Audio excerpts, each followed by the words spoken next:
Good evening all, and welcome. If you want to do something amazing before this video starts, please follow me on Twitter and Instagram. I have something cool coming up soon, and if you follow me there, you'll be the first to know, and I think you'll really like it. In any case, it's time for us to get comfortable. Check your back, make sure no one's following you, and let the darkness take control. This happened a few years ago when I was still living with my mum, and I had borrowed her car to go see my then boyfriend for the evening. It was around midnight when I got back to my neighborhood, so the roads were empty.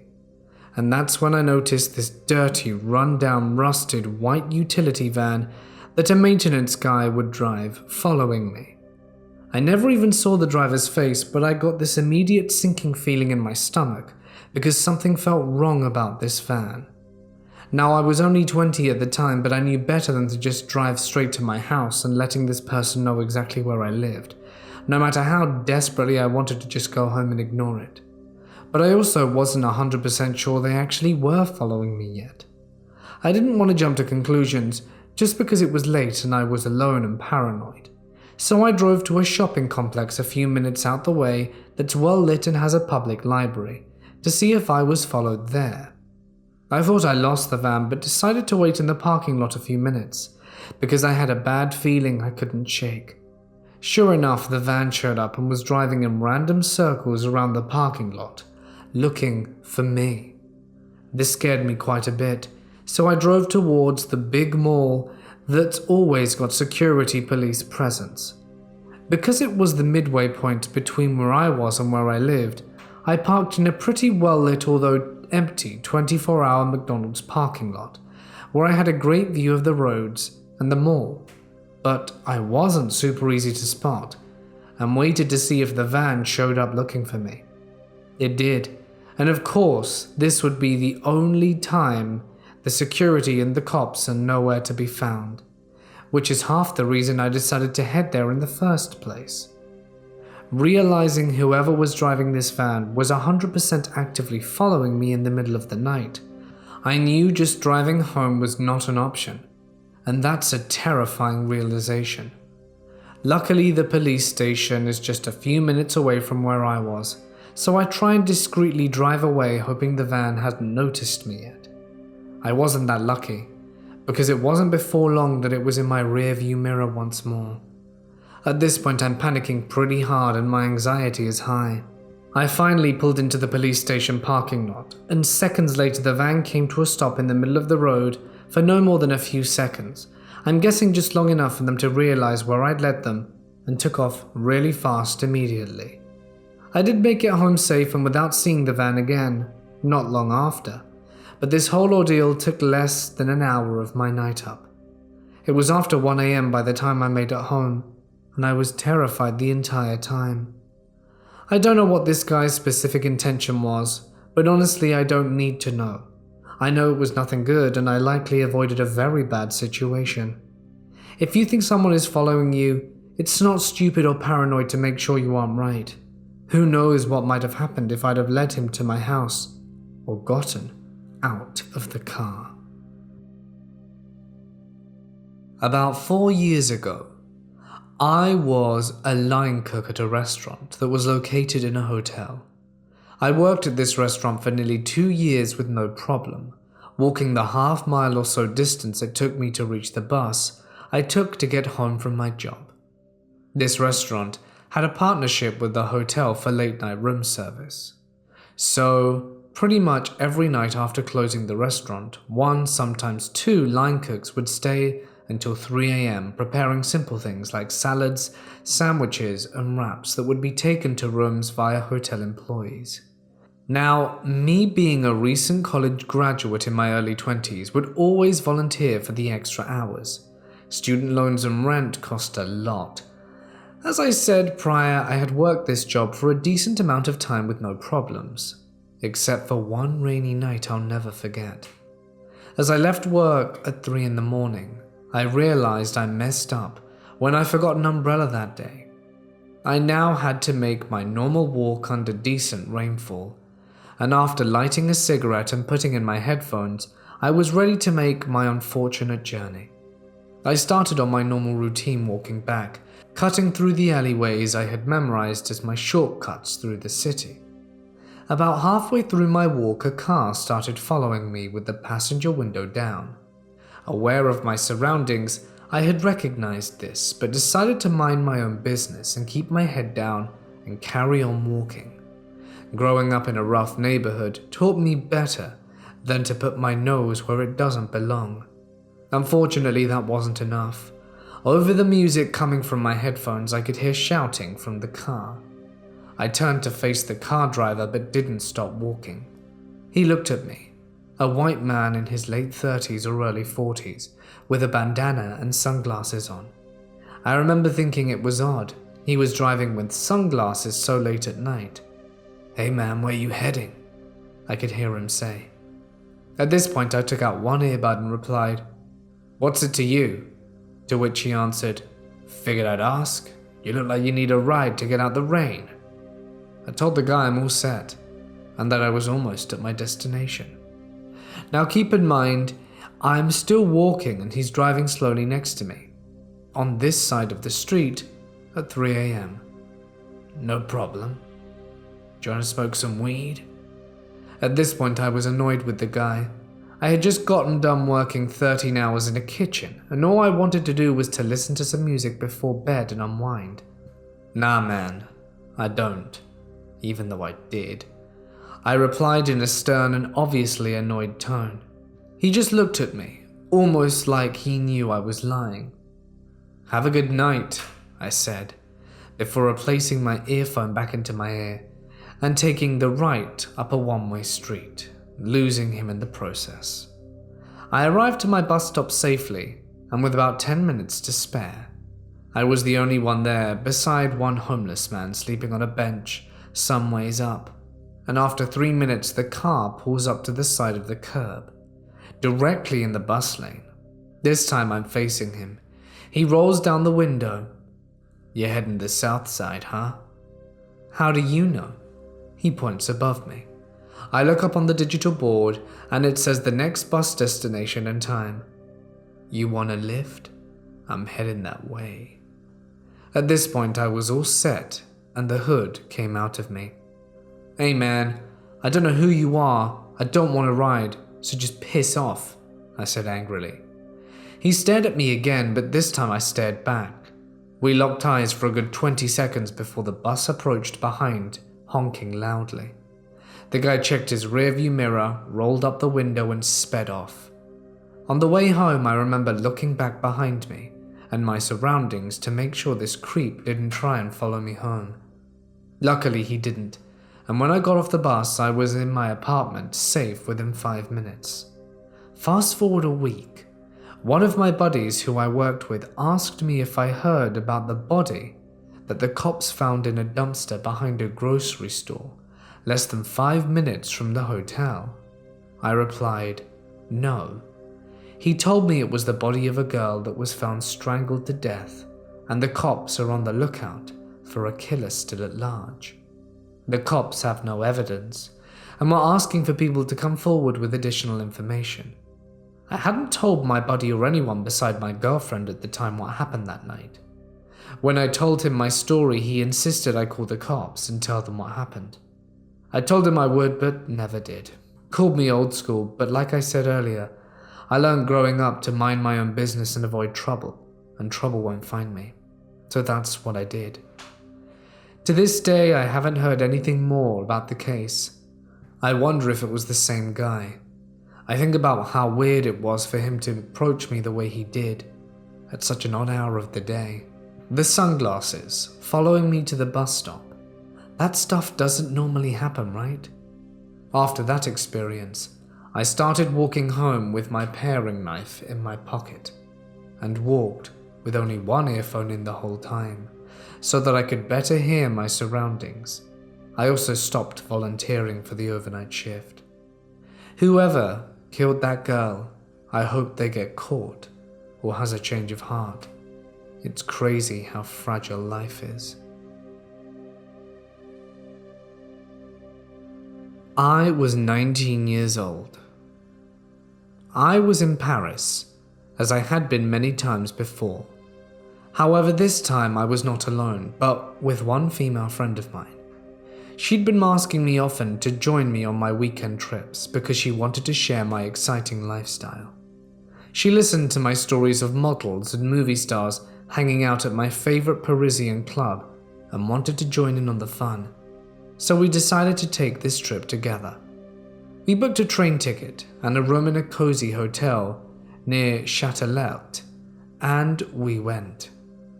On our first day, we walked for hours, checking out just a few of the many colorful areas where I used to always hang out.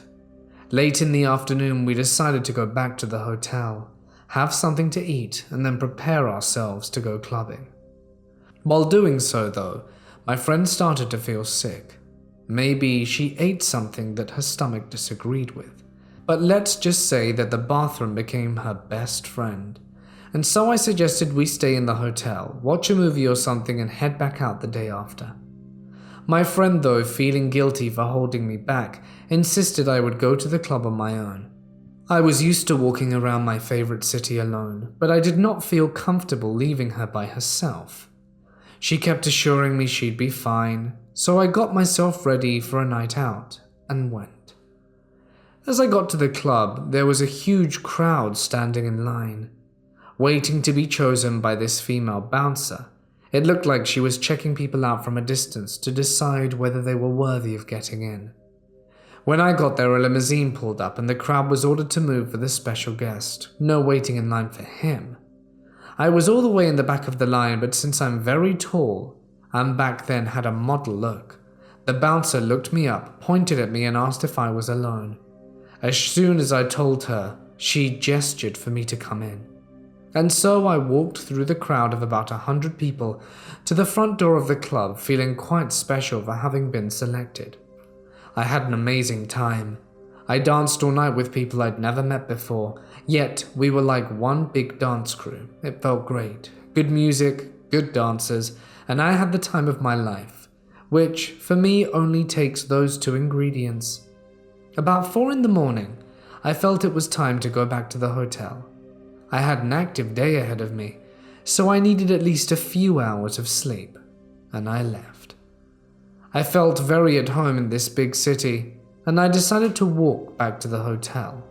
And although every now and then a car would pull up next to me, thinking I was walking around so late looking for work, a simple no always made it clear that my purpose was actually from get to A to B, and not make money while doing so.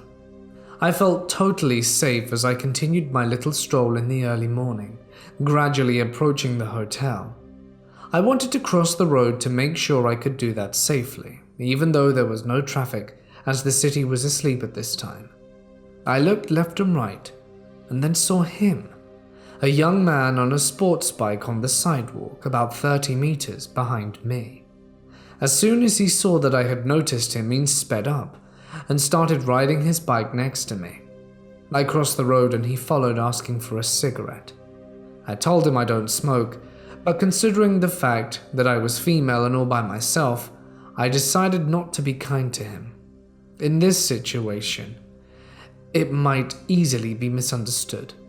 I answered, but that was it. I clearly showed him I wasn't in the mood to talk, and he seemed numb to the rejection and carried on behind me, without saying a word. Meanwhile, we had gotten to this small park, Châtelet, which separated me from the hotel, but I felt uneasy and started to panic because of this guy.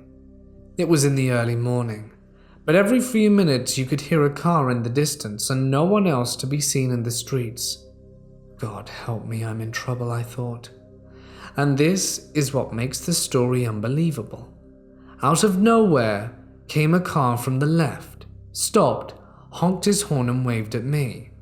I walked towards him and asked him for help.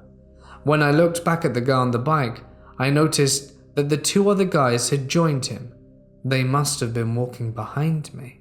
As soon as I spoke to the driver, the biker started yelling at me and threatening me. It was scary, and all the things he said he would do to me, it still makes chills run down my spine.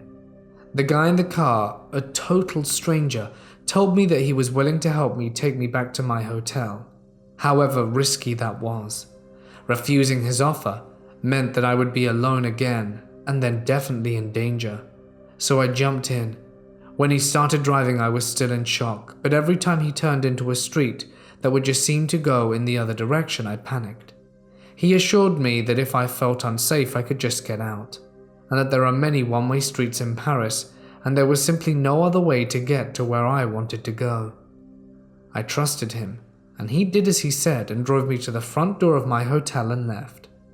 I went to my room and had a very scary story to tell to my friend, who was quite happy after all that she had been unable to join me. I'm a 16-year-old girl living in rural Virginia. The neighborhood I live in is in the woods and very safe. A few months back, I was walking home from the bus stop. It's about a half-mile walk from the bus stop to my house, but I don't mind walking at all. I live in the forest, and the trees were beautiful that day with beautiful weather.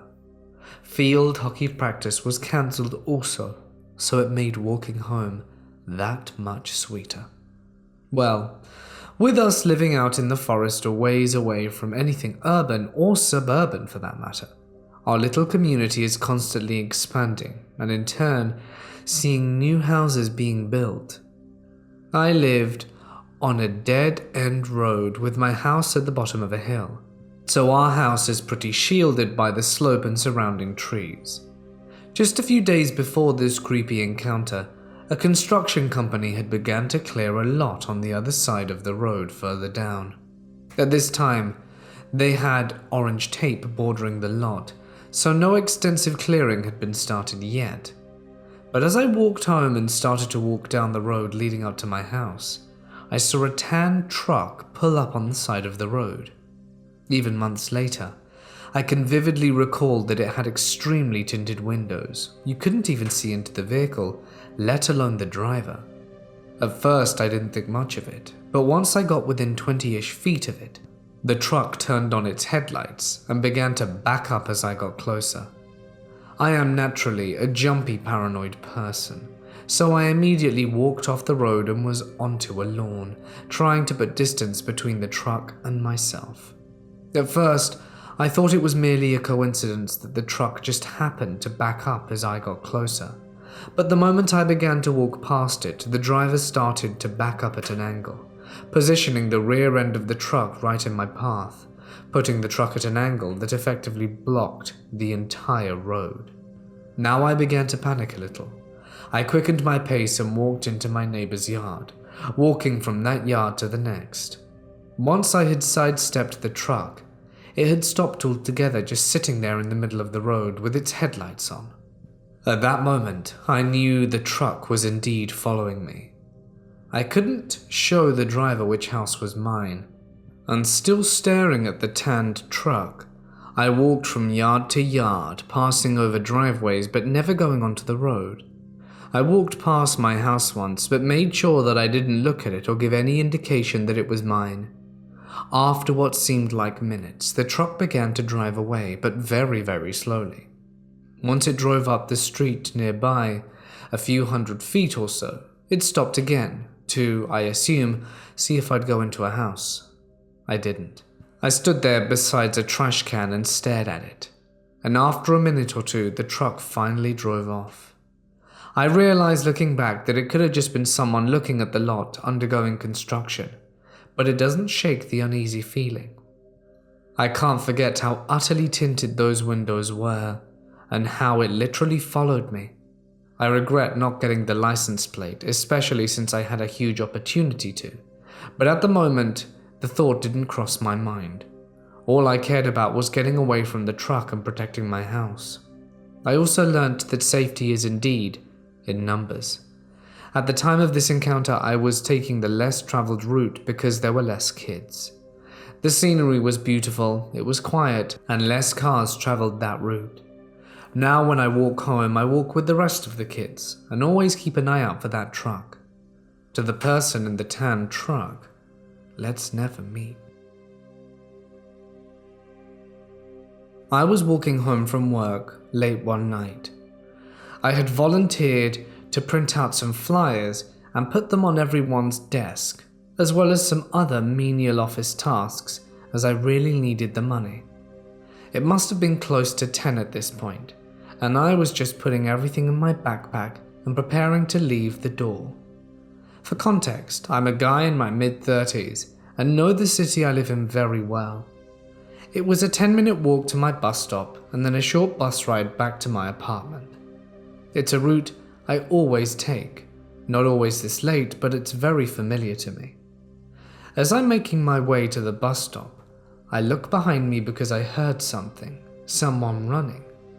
I turn around and there's a guy running really fast. He zooms past me and carries on running round a corner. I think nothing of it and just carry on plodding along to my destination. I keep walking and I look to the left, the road he went down, out of interest, and notice that he can no longer be seen. That's funny, I thought, and carry on my way. A little while later, I get to the bus stop, and looking up at the notice board, I see it won't be there for a few minutes. So I stand there anxiously looking around, seeing if by any chance the bus is early. And that's when I see the man. He's no longer running, but now hiding behind a tree watching me. That's weird, I thought. What the hell is he doing? I tried to put it to the back of my mind, and within a few minutes, my bus arrives. I hop on, make my way to the back, and as I sit down, my blood runs cold. The man ran in front of the bus, stopped it, and the bus driver actually opened the doors for him. He hopped in, he didn't look at me, and sat towards the front. Oh crap. Is he following me, I think? Surely not. Like I said, I don't live very far from the bus stop. So I start to wonder, if he's following me, he'd get off at the same stop, right? But there are so many stops on this bus that more likely than not, he won't be getting off. So I come up with a theory. I'm gonna get off at the stop before and bait him. And if he goes to the door, I'll say after you. And then as he gets off, I'll just stay on. I thought it was a clever idea. And as it got to the stop before mine, I got up as if I were going to leave. He obviously took notice, stands up, and is standing by the doors waiting for them to open. As they open, I say in my most customer service voice, "After you, sir." He looks up at me for the first time and walks off the bus. Just as I'm about to get off, I make out like I forgot something. And at that moment, the bus closes the doors and drives off. The guy is still standing at the bus stop, but the smile he had on his face is completely gone. There's a sour look with malice in his eyes as I drive away, staring at him through the window. I knew for a fact he had bad intentions. The bus stop that I got off at was about a mile away, so I doubt he could have made it in time. But still, I power walked home, locked my doors, shut my lights off, and looked out the window just to make sure he wasn't around. I didn't sleep easy that night, but I never saw him again, and I hope I never do. It was Halloween night, and I was 11. My mum had taken me to my cousin Lucy's house to trick or treat, because a few kids from my school lived on her street. Also, her closeted gay friend was with her, but we would all joke that we thought they were dating. He had a girlfriend before, but I think this was before he knew he was gay. We were allowed to walk quite a distance from my cousin's house, probably further than most older kids would or should for that matter. We trick-or-treated for a while and decided to make our way to the local Tesco, which is a local supermarket, to get a pumpkin as they were usually cheapest on Halloween night. On our way, we noticed a grown man in normal clothes besides one of the extra gruesome Halloween masks made seemingly just so adults can scare kids. It was an incredibly mutilated and bloodied face. He was hiding amid some bushes, but it seemed like he wanted us to see him. I remember thinking it was weird because he definitely seemed old, judging by his hands, so he wasn't just a teenager. I realized he seemed like one of these old sad dudes that get some perverse joy out of scaring little kids. When we had come out of the shop, we had a pumpkin each because they were so cheap. We saw the guy had moved to a closer bush and was tilting his head like something out of a horror movie. We laughed it off and walked back to Lucy's house. Just before we reached Lucy's street, we stopped for some reason. I think we were laughing at a joke or something, and then, as I was at the back of the group, I noticed the creepy guy was right behind us with his arms raised, and then made an attempt to grab me, but I stepped back. Not too exaggerated to the point he was obviously joking, but to the point it wasn't entirely obvious whether he was playing a simple prank or was absolutely insane. I assumed since he'd followed us home it was Lucy's dad, Ricky, with some fake old guy gloves, so I just turned around and said, "Uncle Rick," as my friend bolted away, and I soon followed. We got to Lucy's house and told our parents, and they seemed very concerned for some reason. A few years later, my dad told me that a guy on Lucy's street had been arrested before he moved there. So my dad and Rick threatened him that if he ever came near us, they would take care of him. I assumed this was an empty threat, although I do know how tough and protective dads can be. But I think that weirdo thought it was an empty threat too. I've always wondered if it was him and what would have happened to me and my friends. So, creepy guy, let's not meet again. I live in an area of New York City which is notorious for crime and gang violence and the sort. My parents are poor, struggling Asian immigrants, so we had no choice to be living where we are. For context, I'm a 17-year-old female, and even though my neighborhood is seemingly dangerous, I never truly internalized that idea. I've always been able to walk the 2 blocks away from the train station alone, without an ounce of fear. I could walk slowly, freely, and even listen to music as I walked home. Today, my carefree attitude came crashing down as I walked up the first block. I was listening to music before I met a strange man, clearly in his 30s. His hair was disheveled under his baseball cap, and he was wearing the stereotypical ghetto clothing. We were going in opposite directions, and as I passed him, he suddenly brushed his hand against my stomach as he hollered out, "Hey, sexy." Immediately, I became hyper-aware of my surroundings, confused as to why he touched me. I tried to ignore it, assuming he wouldn't follow me or anything, but I was wrong. He completely turned around and started lingering behind me. "How are ya? Can I take you home? I'm gonna make you mine tonight." I just kept walking faster, but he kept following me. As a 17-year-old who's never experienced anything like this, I had no idea what to do. All I could think about was getting him away from me. Couldn't he tell I was a kid? As I took longer and longer strides in an attempt to get away from the creep, I thought of everything I could do. I would have to take a turn soon, and I knew that block would put me in more danger since it was usually empty. Thankfully, there was a grocery store near that turn, and a woman in her 20s who I made eye contact with. I walked up to her and gave her a look she could immediately tell by that something was bothering me. As soon as he saw me go up to that woman, he decided to stop and walk into the grocery store. I was still scared to take the turn, but the woman reassured me that she would watch him and told me to go safely. My legs were shaking from the experience, and I am forever disillusioned with the safety of my neighborhood. How naive was I to think I would actually be safe on those streets? I hope to not meet again. I live in a small college town that was considered the most dangerous city in America per capita not so long ago. There's a whole load of gang violence, drug use, and a ton of awful people. I hate this town. I struggle with clinical depression, and recently, after a long time of doing fairly well, it has hit me again like an express train. This day in particular was very bad. I woke up and immediately just felt horrible. My whole day was just a blur of moping at school, so I ended up skipping my tennis class final hour as it was raining, and I wouldn't be missing out on anything. Days like this, I can just tell my teacher I'm going to the library and just go home. I get home and immediately go on a walk without going inside.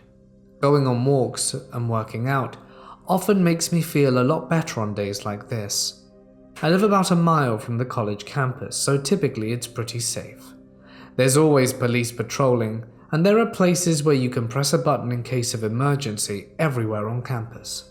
I was just walking, and I get about halfway through the campus after strolling for about 30 minutes, and I decide to turn around and go home.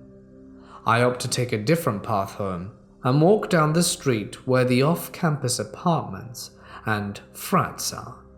After walking, getting about halfway back, I stop. I sit on one of the steps to one of the apartment buildings, and I was there for about 10 minutes just texting my friends and trying to cheer up, when I notice some idiot in a big black pickup with heavily tinted windows drive by very slowly. I thought this was weird, but I just brush it off, thinking it was someone looking for a certain apartment. But about 30 seconds later, I see him pass again. This time I give them a huge death stare because I was getting slightly paranoid. They proceeded to drive past, and I still haven't been able to make out their face. This happens twice more, and I was getting a bit more freaked out. I didn't even look at my phone or call or text anyone because I was panicking, and I didn't want to take my eyes off the road. This time he proceeds to turn around right in front of me and pull up next to me. I'm 17, but I look like I'm 14, and the fact that my hair was wet didn't help. Without my hair being styled, I almost look like I have a bowl cut. They pull up directly next to me and park, with the passenger side next to me. At this moment I'm freaking out, and I get up. I hear the door open and immediately bolt around the corner of the apartment building and hide.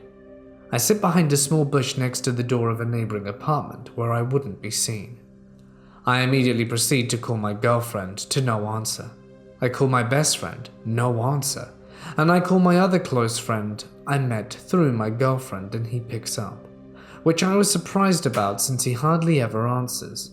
I couldn't call my mum because I know she would never let me go on walks again, but it's something I genuinely enjoy as it's very therapeutic. I tell them where I am and if something happens to call the cops immediately. My girlfriend calls and I tell them I'm going to talk to her. At this point, I proceed to quietly break down and tell her and make a plan if anything happens. After 8 minutes, I walk out thinking they must have left, but I see the hood of his truck pulling out of the parking lot of the apartments I was originally at. So I stayed out of sight and ran back to where I was before and stayed for another 10 minutes, shaking. I finally get the nerves to get up. I quickly move to a public road and walk home, immensely paranoid the entire time. For days I couldn't look at pickups without my heart racing. I'm over it now. But the guy in the pickup, let's never meet. I was asleep for most of the day and woke up at 1 a.m. and I realized while asleep no one bought something to drink from the house, and I'm pretty sure the jug of water was all gone by this point. I decided to do what I usually do and go out to this one store that stays open even late at night. Now I usually try to avoid going there, so I try to avoid leaving too late to go outside to go get something if we really need it, mainly because the store sucks, and the fact I don't like being outside too late, even if I'm close or near my home, especially these streets. There's nothing wrong with my neighborhood, and it's quite safe actually. Just the 5 or 6 blocks between here and the block I have to turn to go down to get to the store. And my cousin, who is staying with me until he gets back on his feet, made me even more paranoid than I already am.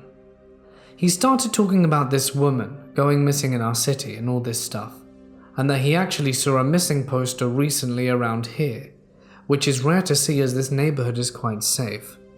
So I didn't really want to leave but knew I had to. I left the house and started walking to the store, and noticed this time there were 0 people out, not even any cars coming by. As I mentioned, usually you would see some people out, but not today. There was nothing. Just me. This put me on edge. I have a history of being followed because New York City can be like that. I always look back behind me. And when I'm walking, I always look behind me to confirm if a person is following me or not, and make a plan to be sure to evade them if necessary. I keep turning my head slightly to see through shadows and windows if something or someone was following me. Nothing and no one showed up. I did my usual and crossed the street on the 3rd block and kept walking down the same path, just on a different side of the road. I only do this because once I get to the 5th block, I have to be on that side of the road to turn the corner and walk down that block. As I said, I would turn around to check if someone has popped up and if they're following me. To my surprise, there's this black SUV slowly driving right behind me. I couldn't see who was inside. At first, I try not to let paranoia get the better of me and begin to rationalize the situation, and thought this person was either looking for parking or was about to park due to the headlights that were pointed more in the direction of the sidewalk, as if it was about to go and park right next to it. To be honest, that rationalization of it made no sense since the block was filled with cars parked, and usually if a person can't find parking, they drive around and not slow down near a sidewalk. I kept looking back frequently to see what the person in the SUV was going to do, and the more I kept walking, the more I kept attempting to rationalize the situation. But that went out the window as the car kept going with no change of pace behind me onto a different block. And the only time it did change its pace was when I was starting to change my pace and walk faster. But it still went slow enough where you couldn't even hear it. My first thought was that if I couldn't run around and go back home, and I sure as hell can't find a police station around here to go into.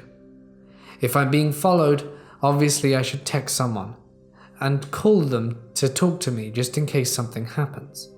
So I sent my location to the main people I spoke to, my mum, my boyfriend, and my friend and my dad. That was weird enough for her to detect that something was wrong.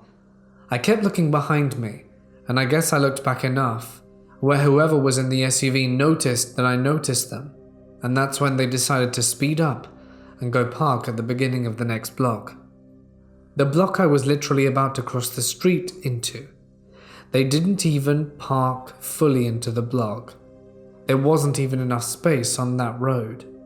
Their lights were still on, and they were just waiting there, idling.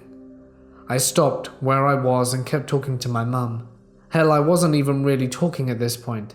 I was just trying to do anything to keep her on the line with me. My mum couldn't tell anything was wrong, and I stood there, not even really walking fast from where I was. If anything, I was slowly taking steps backwards. In that moment, I was making a choice, because the SUV was obviously not looking for parking. Best case scenario, whoever was inside was doing whatever they were doing and didn't have anything to do with me. Worst case, they were planning to do something to me. Now, I didn't think the best case scenario was going on. I'm not dumb. And if it had nothing to do with me, they wouldn't have slowed down and lured behind me for a whole block. My mind went to worst case scenario, and I'm debating on slowly going back towards my house, where they wouldn't notice since I'm still behind them. That instantly went out the window, because something I learned is to never lead anyone back to your home if they're following you. And as I said, there's no police stations nor fire stations nearby. No one was around, no cars passing through, so I stood there and the SUV stayed right there. No one coming out or in. I didn't want to take the risk of walking onto the next block either. I'm guessing the person noticed I wasn't walking anymore. and it fully registered into them that I saw them when they drove down to the end of the block to try and hide among the parked cars. It would have worked had I not moved a certain angle to see that they went and parked in a place I couldn't have seen them at if I'd have kept walking, which was around the corner at the end of the next block. And again, no one got out the SUV. It stayed on and was just idling there. I still did not cross the road onto the next block. I did not continue my route to this store because that meant walking down the block, and I wasn't risking anything to go pick something up. So I slowly took a few steps back, turned and went home, due to the fact whoever was inside wouldn't have noticed if I turned around and left.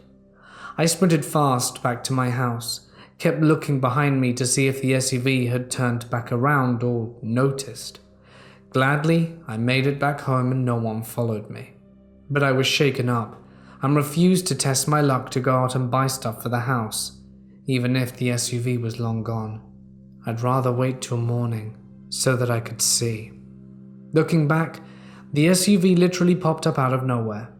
Considering the fact I always looked behind me frequently, and I do not remember even seeing it anywhere parked or driving anywhere when I looked behind me before that, and didn't even hear it pull up either, makes me pretty sure whoever was there was more than likely trying to take me.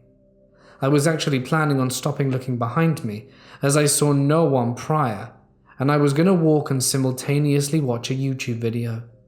I actually was just walking and looking at my phone once I hit the third block. Had something not told me in my intuition to look behind me, I wouldn't have noticed the SUV, and don't even want to imagine what would have happened because of that. I was a 13-year-old girl, and an early bloomer, if you know what I mean.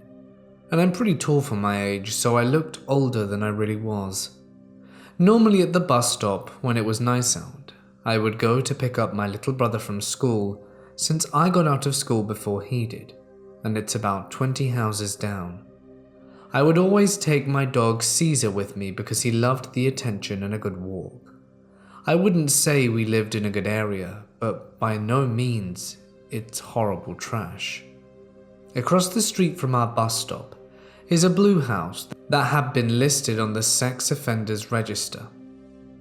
The people that lived there consisted of 4 white men that were the definition of white trash. Their ages ranged from 18 to 45. There was also an old lady who was in her 60s and 70s. She always had her grandsons over, but he technically didn't live there, and she always drove these guys everywhere. One day I'm waiting at the bus stop with Caesar, while 4 of them were outside, 2 playing basketball, the oldest man sitting in a lawn chair drinking a beer and smoking a cigar with one of the younger guys.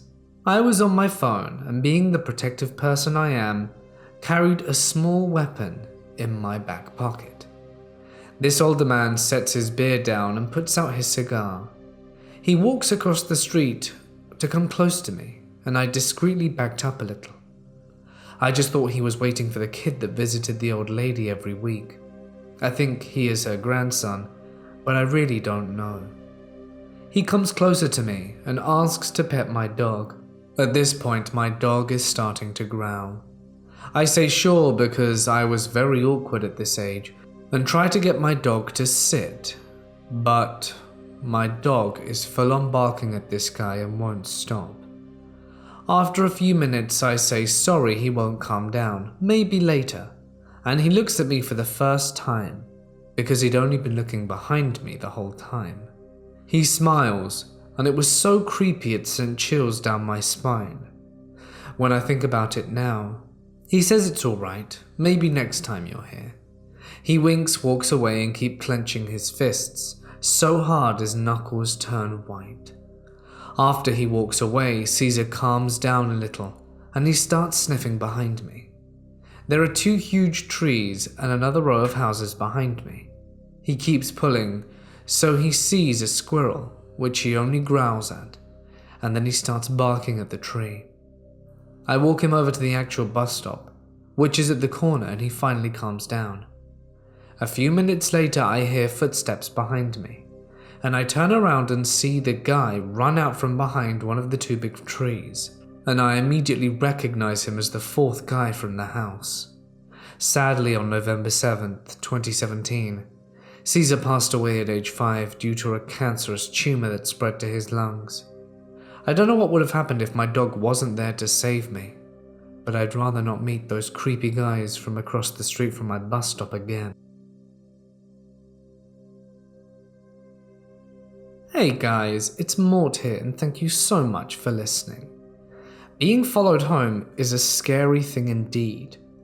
Thinking back, I don't think I've ever been followed home, but I can appreciate how creepy it must be for anyone who has to go through it. Like these poor, sorry people. Thank goodness they all made it out okay. If anything creepy has ever happened to you, please be sure to let me know. You can find the information on how to submit in the description. Also, information, my Twitter, my Instagram, please follow me there. I've got a whole load of stuff which I think you're going to enjoy, which I'm launching quite soon. But that's the best place to be informed about this cool stuff. I really can't tell you yet, but once I reach a certain amount of followers there, I think I'll be able to do the launch. So I'm really, really excited. Lots of stuff to look forward to, really. So yes, as always, a huge thank you to my wonderful and lovely patrons for their help and support. Anyone who would like to find out more, you get cool stuff like the ability to pick video topics, the credits, like what's on the screen right now, as well as a whole load of other stuff. So if that interests you, please be sure to check it out. Alright then guys, for now it's time for me to sign off though. Stay awesome, and I'll see you in the next one.